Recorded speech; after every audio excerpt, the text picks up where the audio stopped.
Welcome to AB tutorial. ఇక మనకి ఈరోజు ఆంధ్రప్రదేశ్ రాష్ట్రానికి సంబంధించి గ్రామ వార్డు సచివాలయాలకు సంబంధించి ప్రధానంగా కొన్ని అప్డేట్స్ అయితే రావడం జరిగిందనమాట.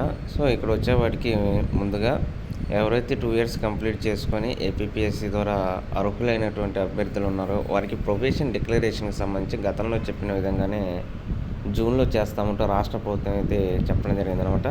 దానికి సంబంధించి గత 2 రోజుల నుంచి కూడా ఈ యొక్క ఫైల్స్కి సంబంధించి సచివాలయ చైర్మన్ ఎవరైతే ఉంటారో అజయ్ జైన్ గారు ఆర్డర్స్ అయితే ఇవ్వడం జరిగింది అందరికీ, అన్ని జిల్లాల కలెక్టరేట్స్కి అనమాట. సో ఎవరైతే ఎలిజిబుల్ క్యాండిడేట్స్ ఉన్నారో వారి యొక్క లిస్టులు అనేవి పంపించాలంటూ అడగడం జరిగిందనమాట. ఇక మ్యాక్సిమం ఈ నెల ఎండింగ్ కల్లా ఈ ప్రాసెస్ అంతా కంప్లీట్ అయితే జూలై నుంచి వీరికి రెగ్యులర్ శాలరీస్ అనేవి రావడానికి అవకాశాలు ఉన్నాయంటూ కూడా మనకి క్లియర్గా అప్డేట్స్ అయితే రావడం జరిగిందనమాట. సో ఇక్కడ వచ్చేపాటికి ఈ యొక్క ప్రొబేషన్ కంప్లీట్ అయిన తర్వాత వీరిని రెగ్యులరైజేషన్ చేసిన తర్వాత ఎవరైతే వార్డు సచివాలయాల్లో పనిచేస్తున్న ఎంప్లాయీస్ ఉన్నారో అదర్ డిస్ట్రిక్ట్స్కి సంబంధించి అనమాట, ఈ యొక్క ట్రాన్స్ఫర్ విషయానికి సంబంధించి బదిలీల విషయంలో వీరికి అవకాశం కల్పించాలంటూ కూడా దీనికి సంబంధించి ఒక రిక్వెస్ట్ అయితే చేయడం జరిగింది. దానికి సంబంధించి ఆ రిక్వెస్ట్ని రాష్ట్ర సీఎం గారు సానుకూలంగా స్పందించడం జరిగిందంటే ఇక్కడ రావడం జరిగిందనమాట.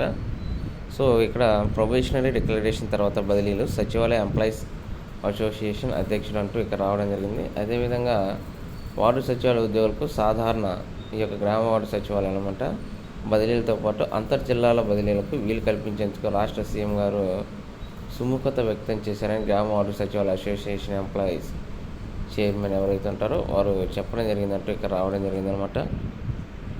ఇంకా అదేవిధంగా మనకి గ్రామ వార్డు సచివాలయ ఉద్యోగుల ఆవేదనను అర్థం చేసుకొని ఈ యొక్క చైర్మన్ అనమాట శాఖాపరమైన పరీక్షలతో సంబంధం లేకుండా గ్రామ వార్డు సచివాలయ ఉద్యోగులు ప్రొబేషన్ డిక్లరేషన్ చేయాలంటే ఇక్కడ డిమాండ్ అయితే చేయడం జరిగిందనమాట.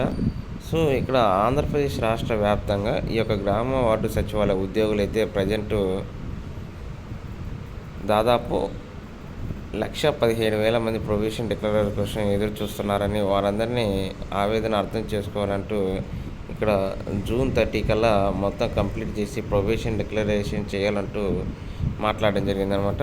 అదేవిధంగా 11వ పిఆర్సీ ప్రకారం కొత్త పే స్కేలు జీతాలు ఇవ్వాలని ప్రభుత్వ ఉద్యోగులతో పాటు వారికి కూడా నోషనల్ ఇంక్రిమెంట్లు డిఏలను వర్తింపచేయాలంటూ సూచించారు. ఇక్కడ లేని నిబంధనలు వార్డు సచివాలయ ఉద్యోగులు తీసుకురావడం చాలా దారుణమని ఇక్కడ మాట్లాడారనమాట. దాదాపు 28,000 మంది డిపార్ట్మెంట్ పరీక్ష కాలేదని పర్మనెంట్ చేయకపోవడం దారుణం అంటూ ఇక్కడ బయోమెట్రిక్ విధానంతో సంబంధించి కూడా ఉద్యోగులు మానసికంగా వేధించడం మానుకోవాలంటే ఇక్కడ రావడం జరిగిందనమాట. అదేవిధంగా ఛత్తీస్గఢ్ ఈ యొక్క సిపిఎస్ విధానం గురించి కూడా ఇక్కడ మాట్లాడడం జరిగింది.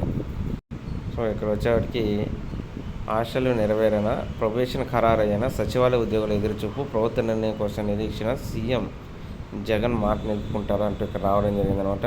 ప్రజెంట్ అయితే వీరికి 15,000 రూపీస్తో 2 ఇయర్స్ నుంచి మంత్లీ శాలరీగా వర్క్ చేయడం జరుగుతుందన్నమాట. సో 2 ఇయర్స్ కంప్లీట్ అయిన తర్వాత వీరికి ఈ యొక్క అక్టోబర్ 2 అనమాట ఈ సచివాలయ వ్యవస్థని తీసుకురావడం జరిగింది. కంప్లీట్ అయిన తర్వాత వీళ్ళు రెగ్యులేట్ చేస్తామంటూ కూడా రాష్ట్ర సీఎం గారు చెప్పడం జరిగింది. 2019న వీటిని తీసుకోవడం జరిగింది. అయితే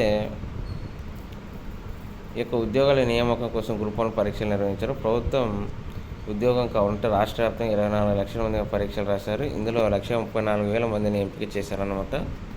సో 50,000 పైగా జీతం తీసుకున్న సాఫ్ట్వేర్ సైతం ఈ యొక్క జాబ్లో చేరారంటూ ప్రొబేషన్కి సంబంధించి కలెక్టర్లకు ఆర్డర్స్ ఇవ్వాలంటూ 2021 సెప్టెంబర్ 20న గ్రామ వార్డు సచివాలయ శాఖ ఉన్నతాధికారులు సర్క్యులర్ జారీ చేశారనమాట.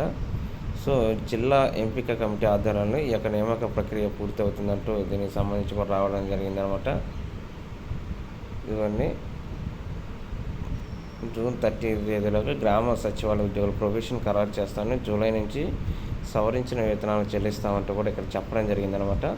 సో గ్రామ వార్డు సచివాలయ ఉద్యోగులకైతే ఇది ఒక గుడ్ న్యూస్ అనమాట. మ్యాక్సిమం వీరికి జూలై నుంచి కూడా రెగ్యులర్ శాలరీస్ అదేవిధంగా డిఏలు కానివ్వండి టీఏలకు సంబంధించి ప్రతి అలవెన్స్ అనేవి వీరికి ప్రతి బెనిఫిట్ అనేవి ఒక గవర్నమెంట్ ఎంప్లాయ్కి ఏ విధంగా ఉంటుందో ఆ విధంగా చేరే అవకాశాలు ఎక్కువగా కనపడుతున్నాయి అనమాట.